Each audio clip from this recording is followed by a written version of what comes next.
Hi, my name is Aaron McManus, and you were listening to the Battle Ready podcast, and I'm here with my dad. Hi, I'm Erwin It's good to be here. How you doing? How's your week going? Well, it's going well. Is it? Yeah. And, oh, you're trying to lie right now. Well, it's just been a year of injuries for me. Injuries, yeah. Well, you're 62? Well, thank you so much for highlighting you that. You look great. You look amazing. You really do.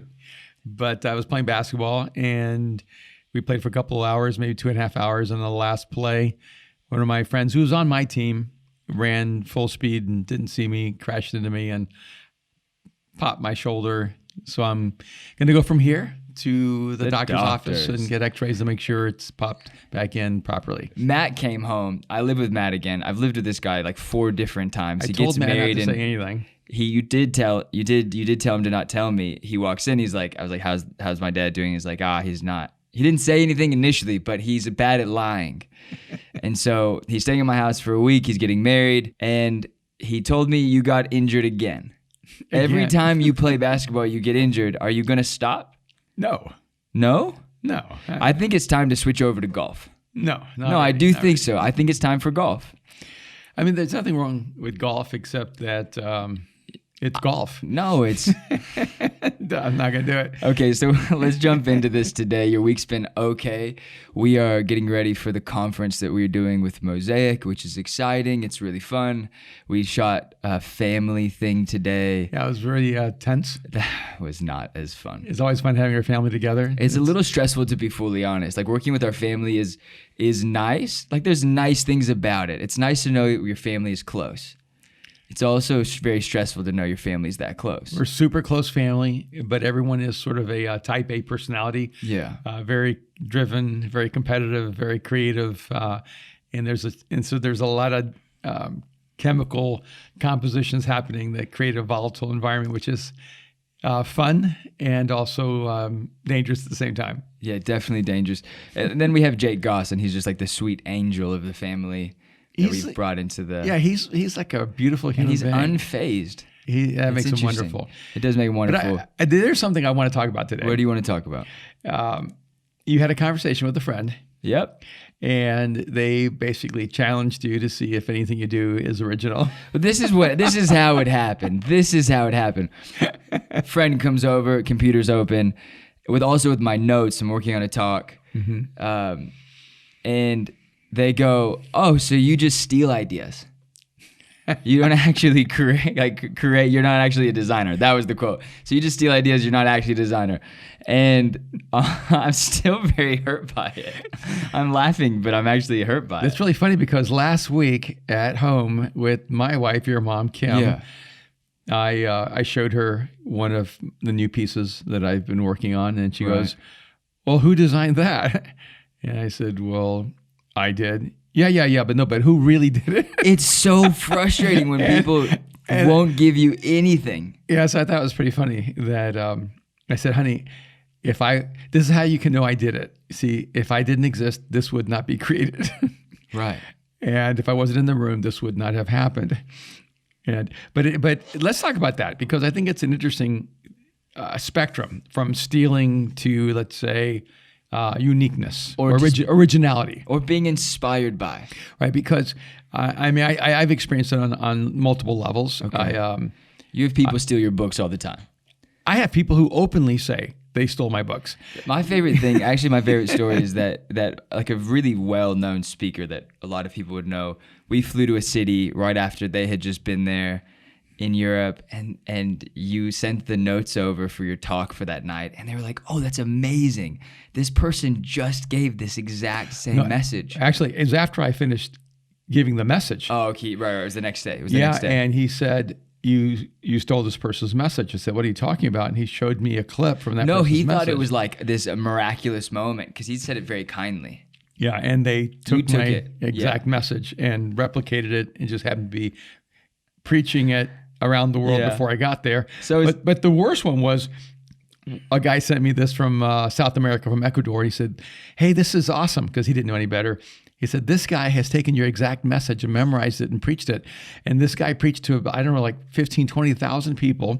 He took what's funny is not only did he take my message, he took all my stories. So he was telling stories about me. And he was telling stories from our lives as if it was his life. So when is he did it really well, though. I have to say, he probably communicated the message better than me. So you do have that. Not true. You have that dynamic where you have what I would call just pure out like theft, just straight theft, a lack of respect for intellectual property. Okay. But then when you're looking at like every artistic endeavor in the world, there's also imitation. Interesting. Talk to me about imitation. All right. I always tell people, before you learn how to create, you imitate. That's where you start. Let's talk about like... So that's where you start. Right. Because all of us have the same limitations. There are only 12 notes on a piano. So every musician in the world is working with 12 notes. So you can't be original in creating a new note. You can be original in how you organize those notes. You have thousands of years of music, and how many songs are there about love? Like, I Love You, Yeah, Yeah, Yeah, is the most profound song in the world, written by the Beatles. But, Yeah, Yeah, Yeah, does it really add anything to the I love you, right? And yet those words, I love you, are said a million times over, but each one from a different perspective, from a unique way. Okay. If you look at like painting, there's only 3 primary colors. So every artwork in the world comes from 3 primary colors. So we're all working with those limitations. Architecture, it's all angles, curves. I just wonder if someone would look at an architect and go, well, you stole the idea. What do you... Like you're building another building. Well, we're all working from... You're not creating a What I'm saying is that we all begin with the same basic construct. Okay. So let's say look at clothes. Let's look at clothes. Let's do that. So I can know no matter who designs, whether it's going to be Yves Saint Laurent or whether it's Jerry Lorenzo or whoever it may be, right? Right. Pretty sure there are going to be 2 arm slots, 1 neck slot, 1 slot for the body, and if I'm like confused about what you're talking about. It's because every human being has 2 arms, 1 head. Not everybody. Well, let's just say. Okay, but I hear what you're saying. Yeah, and so pants are always going to have 2 legs. And so there's a certain structure to clothes that you go, that will always be the same forever. Right. Yeah, unless, of course, you decide to make a hoodie without arms, which would be inventive, but a little bit it's called the poncho. Inconvenient. It's called the poncho. That's true. So, okay. So no, the poncho has slits on the sides. No, not always. But so let's talk about it. So what are good, like I think, one, where do you find inspiration from? Because I do think that like it is a bit of both ways where I feel like when I want to create, I open the gates to listen, to learn, to look at everything. And then when I'm actually going to create, I have to like shut it all back down so that it isn't theft, so that it isn't like me mimicking somebody else. But I think it's a really hard thing to create something absolutely original within certain categories, right? Mm-hmm. Yeah. I mean, I've seen the boards of a lot of designers, a lot of artists, a lot of writers. And when you look at their board, they're informed and inspired by people who have gone before them. And so, I've seen what you would consider super edgy designers going to places like Dick's Sporting Goods and picking up stuff that is like mainstream, blue collar, but then they're bringing their own unique take to something. So I do think that even though we all begin with some basic blocks in life, and that we all begin by imitating. That's why I think a lot of musicians do cover songs when they're young. Yeah. The problem is that if they're doing cover songs when they're 50, then they never moved into their own originality. And so you may sing someone else's songs, but eventually I hope you start writing your own songs. Yeah. You as a writer, you may like Hemingway or you may like Salinger, and so you start imitating their style of writing, but eventually you have to find your own voice. And as a designer, there might be certain designs that you really like or approaches that you think are really interesting, but eventually you have to bring your own perspective. And I think that's the key, is that you have to get to that place where... So where do you turn the corner from inspiration to perspective? To a place where you're just receiving things, to a place where you're actually creating things in a way that you have a new perspective. I think there's a difference between imitation and inspiration. See, when... No, but I'm talking about perspective. No, but you can't get there yet, because imitation... It's like I don't ask questions. This is a trend with people that I know. Like I ask a question and you don't answer it. No. Yeah, what, you want to go? Is it because he's older and more wise? Okay, go for it. Brian overruled me. All right, here's the difference. Imitation usually is based around your desire to simply succeed, to look like you're achieved something. Inspiration means that you've actually been affected by that person's art. And so you would look at, let's say, fashion or music or art, but you only allow the things that actually inspire you to inform you. And that's a difference. Like someone could imitate someone else and it comes across wrong because you can tell that person was never really changed by that. Like there's certain clothes I could wear and it would be wrong. It isn't really who I am. It doesn't inform my personality, my style, my approach toward life. There's clothes that you wear and if you're not a designer, you're wearing someone else's designs. So you're picking pants and shirts and jackets and shoes that other people have created that are an expression of who you are. You're not wearing clothes to express who that designer is. You're wearing clothes to express who you are.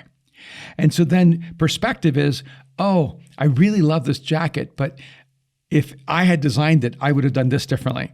I love these shoes, but if I had designed these, I would have done this differently. I think that's what you bring. You have this, you always have perspective. I don't think you've ever seen a piece that you were satisfied with, a piece that you were ever fully happy with. I think that would be true about most things in life, not even just, not just clothing, what we're doing now, but what, from it was film school or the docs that we've worked on, commercials we shot together to the session we did an hour ago, constantly, like I will wake up in the middle of the night being like, I hated that thing I said yesterday to that one person. Yeah, but see, and perspective comes from your experiences. Okay.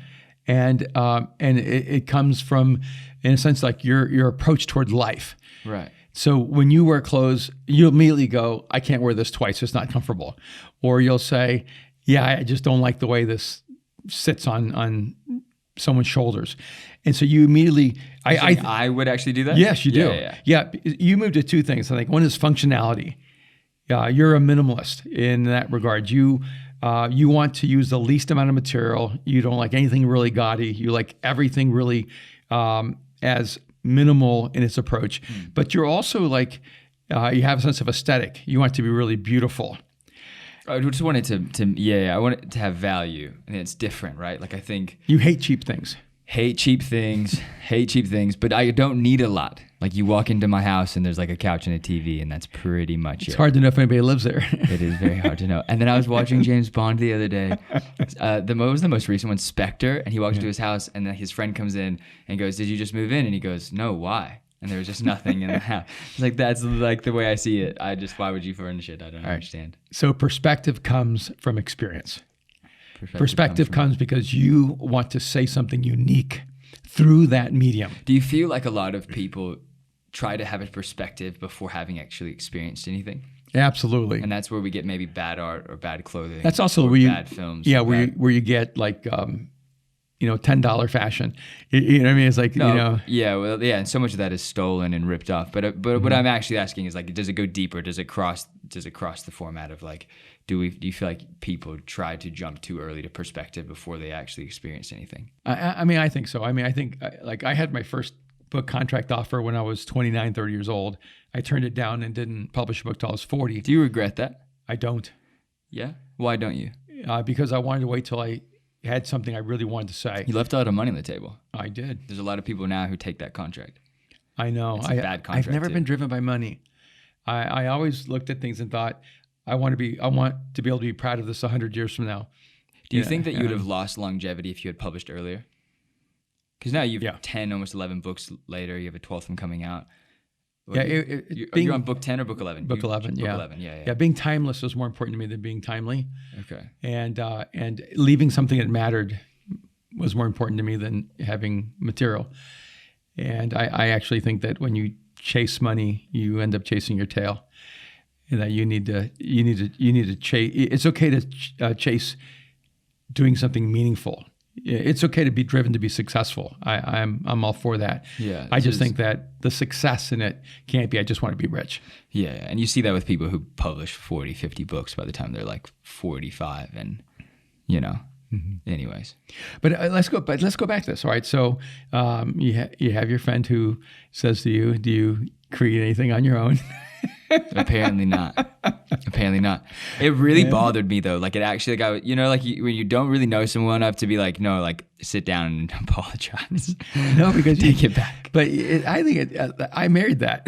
You did marry that because but she doesn't like any thing that I do or you do or. I go back 20 years ago. I had a book contract to write a novel, right? A mythology. Okay. And when Kim saw what I was doing, she said, I don't think you should do that. I said, why? She goes, well, because you're just making up a story. It's not real. It's not biblical. It's not historical. And I said, I have a 6-figure contract for this novel. You should have done. And they already paid me.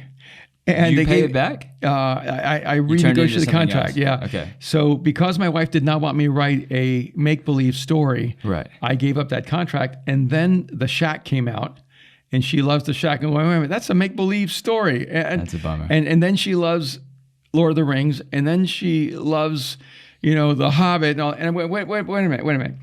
So Tolkien can do this, and C.S. Lewis can do this, right, and all these other people can do it, but I can't do it. She goes, yeah, but you're not them. And I think the reality... That's it right there. You're not them. You're not them. But we're not them until we are them.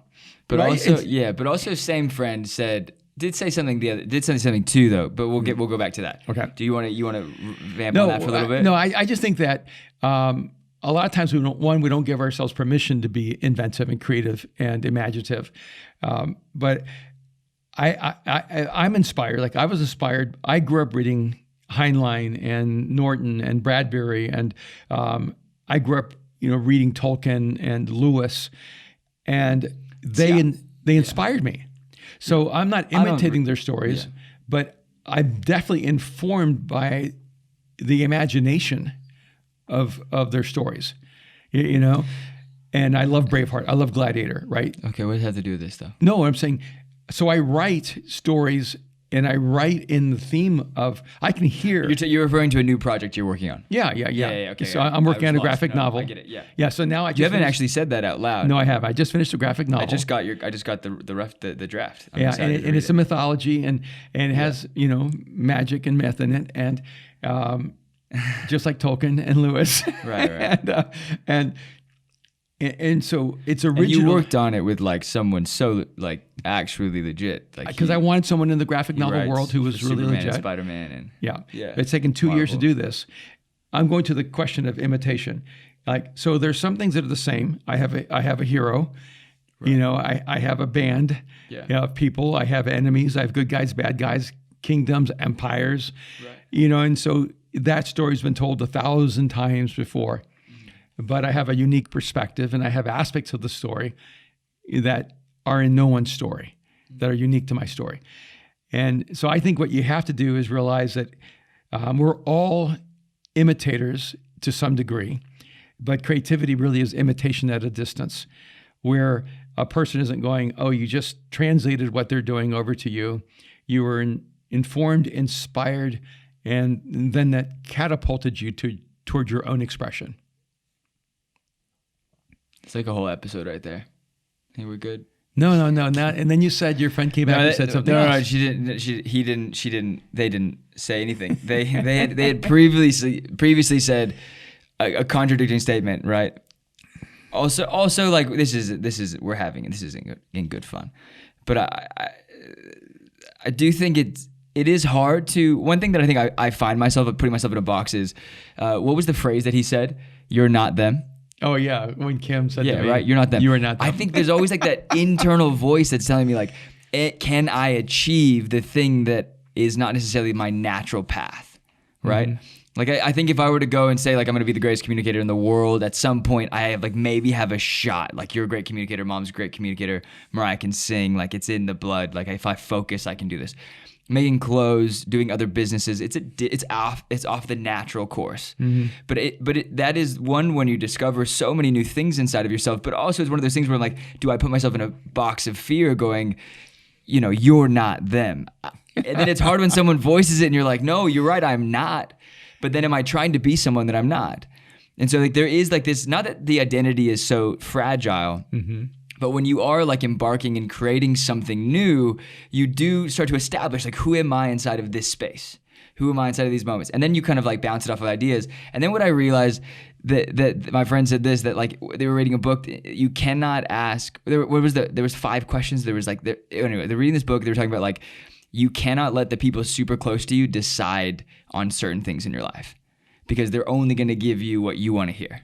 Like subconsciously, they're going to unknowingly tell you the thing that you want to hear, or like choose something for you that would make you look the best versus actually tell you the truth and set you down like a harder path of like self-realization, self-awareness. Does that make sense? Yeah.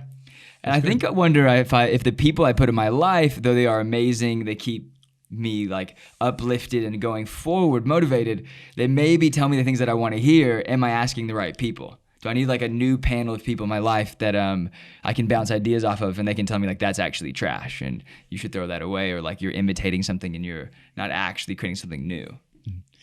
Well, have you ever been in that space with like writing your books? I think you need to have people in your life that do speak truth into you, and I think you do, actually. No, I do, but maybe but I think sometimes, is there like a line between people in your life who are too supportive and not quite telling you the real truth? I don't think you've ever had the luxury. No, I have Kim McManus and Ryan McManus to remind me how completely average I am. I think our family would be the opposite. It would be more of, a family that feels like to critique is to love.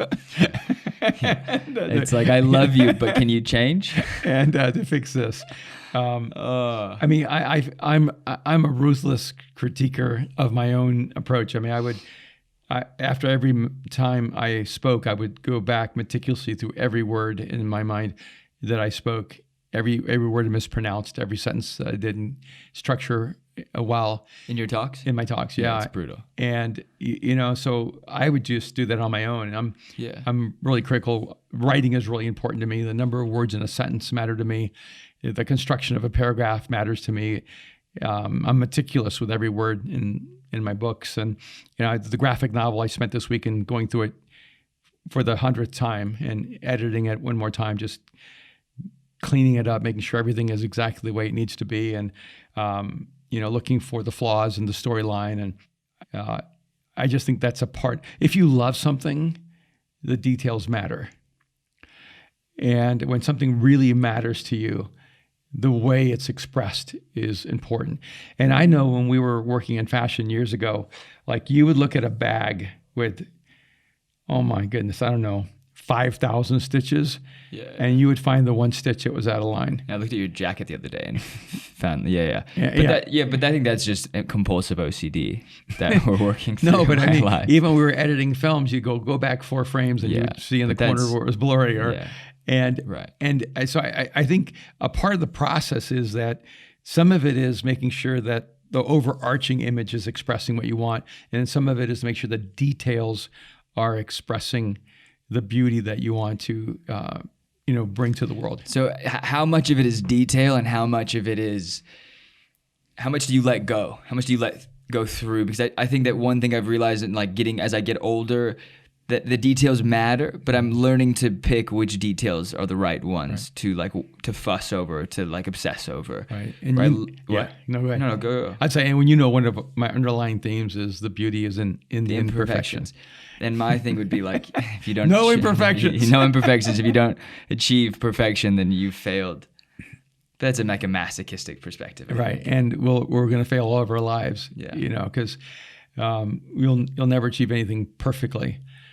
Which is... I don't know. I don't believe that. I think I can. I think I'll get one thing. I'll get one thing and then I'll die. I'm so happy. I'll be like, I've achieved it. It's done. It's funny. And I would always live my life thinking, I feel like I'm supposed to create one beautiful thing, but I don't know if I'll create it before I die. And but I think that, you and Mariah are 2 of our beautiful things.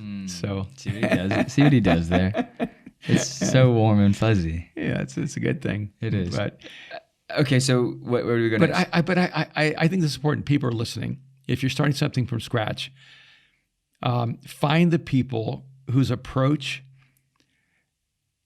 is what you admire. It can be in anything, in sports, in art, in music, in communication. Like when I was new in my faith, I'd never heard a speaker in my life other than like candidates running for office. So I didn't know that speaking was like a thing.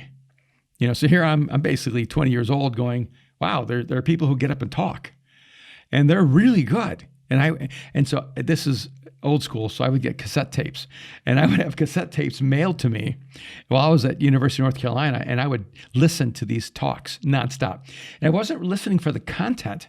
I was listening for the approach and style. I was trying to figure out, why am I moved? Why does this guy get to me? Why is this message compelling and this one's boring? I mean, I didn't even realize it, but I was dissecting the approach toward communication. And I remember even thinking, okay, this guy's funny. And then when I laugh, the next thing he does is something really important, and I'm not ready for it, and he's catching me off guard. And because I'm also very like cynical, I would go, I don't know if I trust this, and then I'd find some people that I felt were so authentic.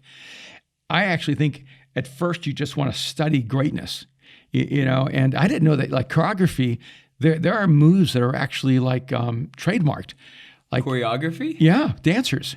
No. Yeah, because Can I remember we fact check this? Yeah, no. I had dancers who were angry because other dancers stole their moves, stole their choreography.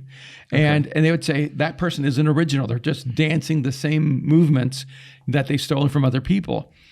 And if you break down a singular move, you might go, everyone does that move. What makes something unique is the way they combine all these moves that everyone has ever done in a way that's never been approached. So what I say to people is, first, download everything from everyone you admire. In fact, I have to tell you, this is funny. Okay. When I was really new in like my faith and I was getting my master's degree, and Kim took me to hear the speaker from England, who was really awesome. He was so compelling. And the next day I had a communication class and I had to give a presentation. And I did it with seen the video. I did it with a British accent, and because I was so You're imitating so strongly. I'm a mimic anyway. I mean, I'm from El Salvador. English is my second language. I pick up accents really easy, and next thing I know, I'm preaching with a British accent. And my professor calls me in afterwards, and he says, "Have you been listening to anyone lately?" I go, well, what do you mean? He goes, there was just something about your accent. He was trying to be really polite. And all of a sudden I just turned hot all over, realized without even knowing it, I'm up there, being British. Actually, this is interesting because when we started, before we started the podcast, we had the logo. A friend of ours created it, sent it over to us, and it just kind of stuck with us. Yeah. And then I had a friend, he's a huge following on Instagram and like social media, he's a photographer, hit me up maybe a year into us like having the logo and was like, hey, I'm starting a company. And he pretty much just took the logo and did this whole thing. And I remember being like, okay, I'm going to be nice because I have the tendency to not always be nice. I just like, oh, okay, cool. Like, no worries. We weren't doing anything. We weren't putting on clothing. We didn't put it anywhere. It was just kind of like a subtle thing we would put on like Battle Ready and like a few of your books. And I remember being like, this is so weird that someone would straight up just steal something right away. And they ended up changing it because I think we talked about it and it was what it was. But what is it about us where we have this like innate thing that we want to imitate the person? Well, I think some of it's admiration, right? And so he wasn't, in his mind, he didn't do anything. Like, he wasn't doing anything out of like malice. And so admiration, a lot of times people end up imitating and realizing, you're hurting that brand. Just like with Mosaic. I can tell you there was no church in the world named Mosaic when I named Mosaic. And in fact, no one ever even thought. No, it's such a weird name. Right. And because no one would, it wasn't Mosaic Church. It wasn't Mosaic, community, anything. It was just Mosaic. And now there are mosaics all over the world. And most of them did not ask permission to use the name. And where it's a problem is when someone's brand is so off. Where like Mosaic is known for being a place of creativity, community. It's accessible to people without Jesus. It's a non-judgmental, non-condemning place filled with beauty and artistry. And so if you're a Mosaic and then suddenly like it's real dogmatic and very hardcore, judgmental, that hurts the brand, right? But I think what happens is people go, oh, I really admire this place, so I want to take on the brand. And that's where imitation actually becomes negative. And what I would say is like, I tell people, look, But that would be because you would have focused so much on the ideals of in the culture and the ethos of what you created. Yeah, the ethos and the culture is so much more important. So if they take the logo and the name and then they're just another Mosaic, that doesn't feel true to you. And it doesn't work. They think just changing the name or adding the brand will change their future, but it doesn't. You have to change the essence. And it's the same way with music. Isn't it funny how whenever you talk about a band, you go, oh, they sound like Coldplay. Or you do that all the time, and it drives me crazy. And everyone always sounds like, what's the band you love? Portishead? Portishead. Everything sounds like Portishead. I could show him like a rapper, and he'd be like, oh, that sounds like Portishead. But you know where that comes from. Because it comes from you only knowing one band. Well, no. It's because being in LA, being connected to the movie industry for the last 30 years, whenever you're pitching something, they want to know what it's like. Right. So you have to say, this is like Gladiator meeting This Is Us. Well, I mean, that's literally... That's everything in life, though. You go on Amazon, and it's this. You'd also like this. Yeah. Or you go on Instagram, and it's this is what you've liked. And you go on, that's our entire world right now. Right. And so you have to find like two unusual connections, two things that would never, ever be brought together. To do what? To create something new. And in fact, I was just talking to a producer, and he said, hey, one of our formulas is it needs to be familiar enough where everyone in the industry goes, oh yeah, we've done something like this and it worked. And it needs to be new enough where they go, okay, there's nothing like this. So there has to be both familiarity and there has to be distinction. Do you think it's equal parts? Or do you think, because we've made Spider-Man like 4 different times. We've made 400 different times. How many Batmans have we had? 7? 6? I mean, do you how many Bonds have we had? Like count 15? Some of those? Do you count Val Kilmer as a Batman? No, I don't think so. Yeah. But imitation's in our nature, and we in nature imitate things that are either good or bad, and how that seeps into your soul and what you produce with it. That I think that counts and what's important. I also think we're afraid to express ourselves fully in a new way. In a new way. Yeah, it's really good. I mean, I just took 2 of my designs, and you asked me, hey, did you send it to, Angela, Jerome, and Jerry? Yeah, did you send it to Jerry Lorenzo? Yeah. And I said, no. Like, was this last night? I don't know if I want to send it to Jerry no, Lorenzo. I'm kind of scared. I don't want to do it. Are you going to send like your refrigerator art to Picasso and say, hey, what do you think? And so I finally thought, okay, if I'm going to go public, I might as well go private with some of my friends who have great eyes. Because they would actually be very mad at you if you hadn't shown them and like brought you into the process. Because they're very supportive. I sent it to Angela and Jerome and Jerry, and on like the family group text. Yeah, a little family group text, and I said, hey, here's my first piece, and I got, and you always do the disclaimer. I do the, maybe I hope I'm not so old that I've lost perspective that doesn't match really, the culture. Set yourself up for a. Yeah, because like pity. You always do like the, of course I'm going to fail, but we're going to try anyway. And then Jerry sends me this response, you're out of your mind. Yeah. Your perspective will always be relevant. If anything, the world's going to have to catch up with you, which I thought was like really awesome. Kind, yeah. And then I sent this, and then once I got a good response to the first piece, I sent him the second piece, and if he hadn't said anything, he would have just deleted his number. I said, that's all I got, and that's cool. But I think some of it is, if you know something you like, if you do something really close to it, you have a better chance of being liked. Yeah. If you know something you like, but you have a really unique take on it, unless you have a deep sense of your own identity, you might be hesitant to express something the way you really want to express it. And I think great art takes great courage. I think great design takes great courage. Great music takes great courage. I think to create is an act of courage. It's amazing. It's like I'm good. Like print that out. Print it out. Yeah, I don't know. Do we need to keep going? I'm going to ask you one last thing then. Okay. Okay, then we'll stop on this. Okay. Full circle. Full circle. You got asked, well, do you only imitate? What's your answer? What? What's my? Yes, I do. I think that was the thing, is I felt guilty for being like, yeah, I am 100% ripping off an idea and trying to make it my own. And I was still in the process of like the second iteration of that design. Mm-hmm. I think there's something about the way that I think, and that I definitely know, one, that pagan is an off-putting name.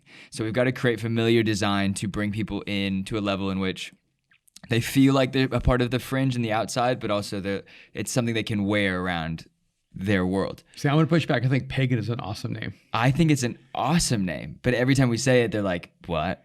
I don't understand. Well, if you've been accused of imitating, yeah, then you're like Picasso. Okay. Because Picasso says steal everything. But he's not, yeah. And if you look at Picasso, you realize he stole everything and then he put it into the genius of his own imagination, yeah, and created what no one in the world could imagine. Mm. So be inspired by everything that's created and let that inform where you're going. But if you don't take it somewhere, you haven't gone anywhere. So whatever you're doing, make sure you take it somewhere, even if it's just taking it somewhere just a little bit different. And always make sure that you put your unique fingerprint on everything you do. And I know you because you're so compulsive. There's no way in the world you would ever do anything that didn't have a unique take on it. It would drive you insane. In fact, the reason that question bothered you so much is... It wasn't a question, it was a statement. It's a good statement. It's like, you know... The first thing I woke up thinking about was like, you're not a designer. And I just rolled over and was like, you're right. And there's a lot of great templates out there for great pants, great jackets, great shirts, great shoes. By the way, even like in basketball, right? Like great players watch other great players and steal their moves and then create their own iteration of that move. And sometimes they complement each other. Like LeBron imitates a Kobe dunk. It's the whole Kobe thing, right? Yeah, yeah. It's like an homage to the last thing. Yeah. Yeah. They imitate the Jordan, jump. They imitate the Duncan, bank shot. But if all you do is imitate, you'll never be great. And you might be a good version of a great expression. It's like that would be the worst thing ever. You have to go ahead and decide, I want to be the best expression of who I am uniquely. And that's what I would say to anyone listening right now is be bold, bring a perspective. Start with what is true to all of us and then create what is only true to you. And trust that there'll be people who will go, I love that. I've been looking for that. I didn't even know that could happen. And that's why I think what you're doing with pagan is so cool. Who would ever taken such a negative name, right, pagan, and turn it into such a positive brand? See, I think by itself, it immediately becomes incredibly inventive, counterintuitive, and revolutionary. You're very kind. He loves me a lot. Okay, with that said, I think we're going to wrap up, yeah? But right. I do think we need to do another pod on You Are Not Them. Ooh. Like what do we receive from other people and how they declare things over us, and also what are we saying to our own selves? We've been wanting to talk about self-talk for a long time, but I think we really need to. Yeah, so next if we close on that, on You Are Not Them, we'll just close with this thought. Okay. They are not you. Oh, it's so good. Okay, with that said, my name's Aaron McManus. This is the Battle Ready Podcast. You can leave a review. You can rate it on iTunes, Spotify, YouTube, share it. You can follow us on Instagram, Battle Ready Podcast, or you can email me, aaron@battlereadypodcast.com. I really need to respond to some emails. It's your fault. We'll talk to you soon. And keep asking all the hard questions so we can have more interesting conversations. And we're sorry if we offended you. You can email Brooke at mosaic.org. She produces this show, and she will figure it out. Okay, all right. goodbye. Hey, love you, buddy. Love you too.